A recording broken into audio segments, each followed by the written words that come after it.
Well, let's try this again. I had some technical difficulties again. Anyway, good morning, guys. It is February the 6th, Monday, and I am Kent Miller, pastor of Restorations Church. On here Monday through Friday, walking through God's words here to us in order to that He can be an encouragement to us every day. Good morning, Brenda. Morning, Jessica. Hope you're feeling better there, Brenda. But I'm also, good morning, Mom, tasked with making sure that, good morning, Lori, that you guys keep up with all the national day ofs. And if these things start getting boring to you guys, please just let me know. But anyway, it's kind of fun and interesting stuff that half the time is kind of nonsense to me. But yeah, anyway, cool things to know.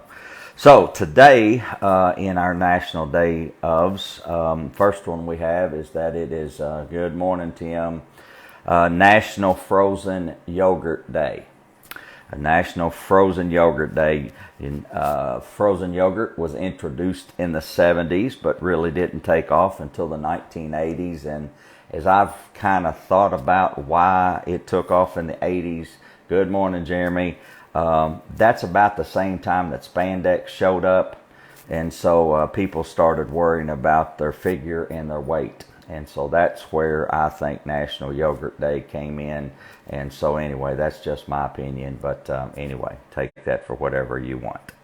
The next one here is kind of a more serious one. National Lame Duck Day. Sounds kind of funny, but anyway, it had a serious meaning, I guess. It initially was... this name initially came out talking about stockbrokers that decided not to pay their bills. And then it kind of rolled over, good morning, Laura, to people that, business owners that kept running their business even though they'd filed bankruptcy. But it actually is in place to celebrate the ratification of the 20th Amendment, which changed the layover from those who had to leave political office for whatever reason, whether they were voted out or whether their time just ended, from 13 months to 2 months. And won't dwell on that, but it was a pretty good thing because you had people in office who had already been voted out, so there was a lot of things going on there that shouldn't have gone on. So anyway, National Lame Duck Day. There you go. And the final one, there's only 3 today, is National Chopstick Day. Good morning, Paul. National Chopstick Day. Of course, chopsticks, you look at their history, they've been around since way before Jesus. Supposedly 1200 BC is when those things were invented. And they're still around today. And you know what? Never found a real use for them myself. I know it's an art for some people. That's just what they do. And you know what? I am A-okay with that. But here's a problem. If I decided that I want to celebrate today, National Yogurt Day, and I try to use my chopsticks, probably not going to work. And so I'm going to stick with a spoon and a fork. And but those who use chopsticks, good for you. So anyway, guess you got a different way to eat your frozen yogurt. Good morning, Houston. All right, so those are the National Day ofs, so now you know. And so we are continuing this morning in this letter from Paul to the church in Galatia. Some very, very rich stuff here, guys. If you remember, we started out last week with this, and I read to you just kind of about Galatians and that it's this grace gospel being introduced, heaven's freedom. It brings heaven's freedom into our lives, freedom to live for God and serve one another, as well as freedom from religious bondage. And of course, he introduces that and talks about the fact that he's He's had to. Paul has kind of come face to face with these Judaizers that have come in and said, no, it's not just about Jesus. Good morning, Captain Chris. It's not just about Jesus. You still got to follow all of the Jewish laws, and so Paul's having to stand up in the midst of persecution, if you will, to share this message, and he has to kind of defend himself. And he said here in verse 10, he said, I'm obviously not trying to flatter you or water down my message to be popular with men, but my supreme passion is to please God. And you know what? That should be our supreme passion today also. And so that's why we're here. That's why we're doing this, because we don't want to live our lives to please God in order for Him to love us. We live our lives to please God because He first loved us and has done everything for us through Jesus. Sin is done for, it's paid for, and so now my responsibility is just to go out there and live a life that shows the world that that's true. And so this morning we step into chapter 2. We're going to take this down into smaller bite-sized chunks here, because if we do all of this, we're going to miss so much. So this morning we're going to look at verses 1 through 10 as quickly as we can here.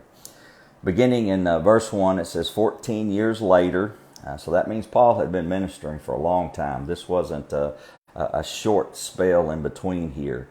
He says, I returned to Jerusalem, this time with Barnabas and Titus, my co-workers. God gave me a clear revelation to go. Clear revelation, whether that was a vision, whether that was a dream, whether he spoke to him audibly like he did in the beginning when he called him, we don't know. But he said it was a clear revelation. So he knew it was something God was telling him to do, to go and confer with the other apostles concerning the message of grace that he was preaching to the Gentiles. In other words, he felt God calling him to go and to now bring the message that he had been preaching to the Gentiles, to those who supposedly were the left behind ones. They weren't the Jewish people. Anyway, they weren't important, I guess, and to bring the message that he'd been preaching to them and talk to those who, Peter and James and John and all those who had been preaching to the Jewish people. And so anyway, but the thing that's important, I think, to draw out here is he refers to the concerning the message of grace. Most translations will use the word gospel here. And of course, what the Passion Translation has done has filtered this out to what this really is. The gospel is good news of the message of grace that Jesus has had on our life as he went to that cross in order to pay for that sin, in order that the law would be set aside. And now religion is done. Now it's about a relationship just with Jesus Christ. And so he took off because of a revelation to go make sure that what he was preaching was clear. And so he says, I spoke privately with those who were viewed as senior leaders of the church, wanting to make certain that my labor and ministry for the Messiah had not been based on a false understanding of the gospel. Now, I don't believe that he believed he was preaching a false gospel, but again, I think God wanted to bring these two camps together in order that there would be one camp, because God said there was going to be one people now, not a bunch of scattered people. No more Jews, Greeks, slaves, Scythians, all of this. No, there's going to be one people now, his people. And so that's the first thing that I see that's important here. And so what's a question that we'll ask ourselves? Well, I feel God led me to evaluate my own gospel. Is the gospel message that you preach through your life and through your words, obviously, creating freedom or fear? Religion mainly uses fear, uses control. This hellfire and brimstone that so many grew up around is not the message that you see that they were preaching. Again, the word is grace. You know, God loved you so much that he stepped in your place. He did this for you to release you from the law, which so much of the law, if you didn't follow it, they're going to kill you, okay?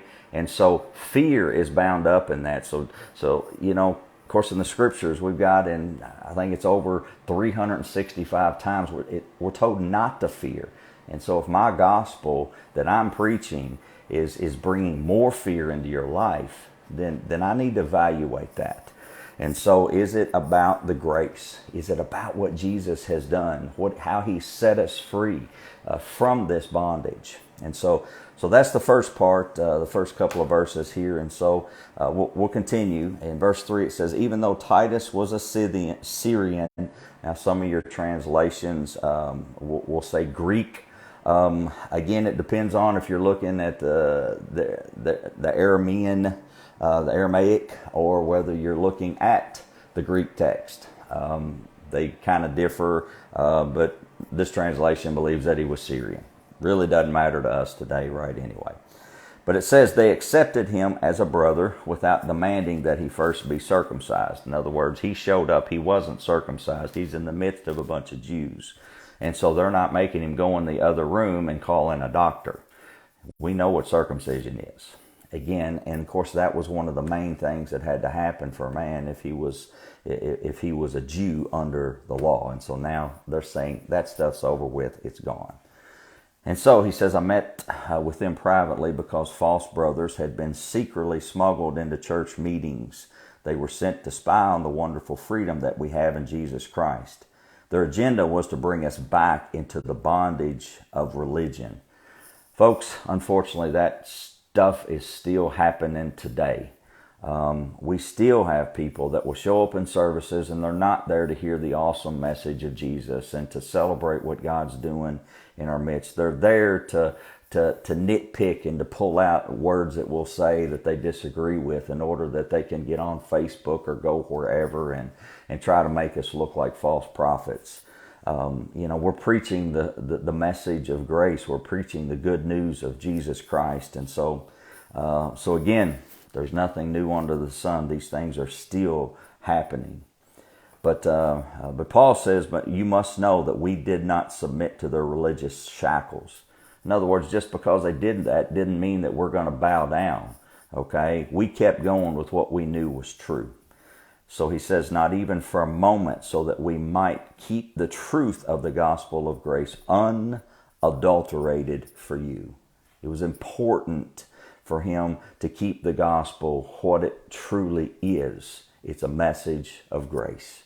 What God has done through his son Jesus in order that we might be set free, okay, and brought back into relationship, pure relationship with him, not through a bunch of laws that we have to follow, but just as sons and daughters, okay? We're not orphans, we're sons and daughters, right? Hope you get that this morning. That is so important. And then it says, even those most influential among the brothers were not able to add anything to my message. In other words, he was spot on. He was preaching, teaching the right stuff.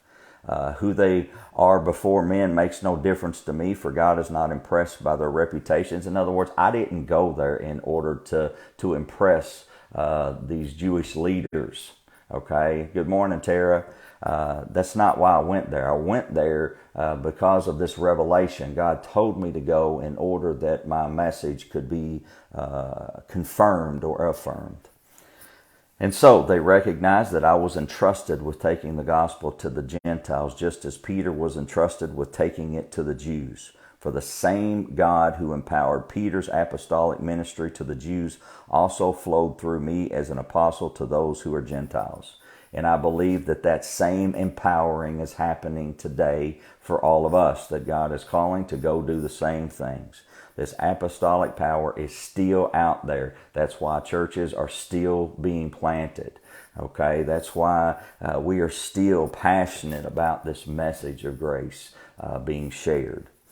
And so, verse 9, it says, when they all recognized this grace operating in my ministry, those who were recognized as influential pillars in the church, Jacob, Peter, and John, extended to Barnabas and me the warmth of Christian fellowship. and honored my calling to minister to the Gentiles, even as they were to go to the Jews. In other words, he didn't go there to get that, but it's awful cool whenever it happens, when you're accepted and you realize a common goal, and now there's just something that happens there in all of us whenever we come together in partnership. And that was the awesome thing that happened at church yesterday. We see a partnership really coming together between us and Hill City Church up in Floyd Knobs, Indiana. And it's happened through relationship, and because we're all believing in this message of grace that we've got to get out there. And so, but Paul finishes this off by saying, they simply requested one thing. After hearing everything that he was preaching and teaching, they said, one thing that you need to remember, and that was that I would remember the poor and needy, which was the burden I was already carrying in my heart. Folks, I believe this is a burden that God puts on anyone that he calls his child, anyone that steps into who they are, into a relationship with Jesus Christ. He puts that there. It just becomes who you are. You see someone in need and you want to help.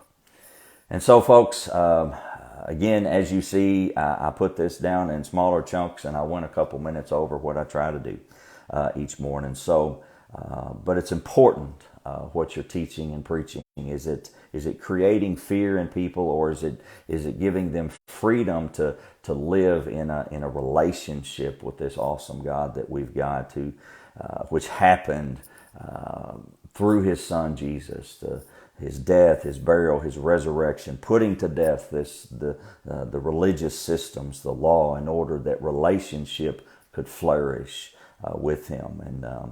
And seeing that, hey, sometimes people are going to come against you for that. Sometimes there are those that just see the control part of this has to be there for people, and it just doesn't. If God and what He's done is not enough, then, there's nothing else that I can do. I can't force somebody to love, no matter how bad I want them to. So anyway, lastly, you see somebody out there in need today, you might want to try to meet that need the best you can. And so anyway, that's my 2 cents this morning. And anyway, hope you guys have a fantastic Monday. We'll see you tomorrow.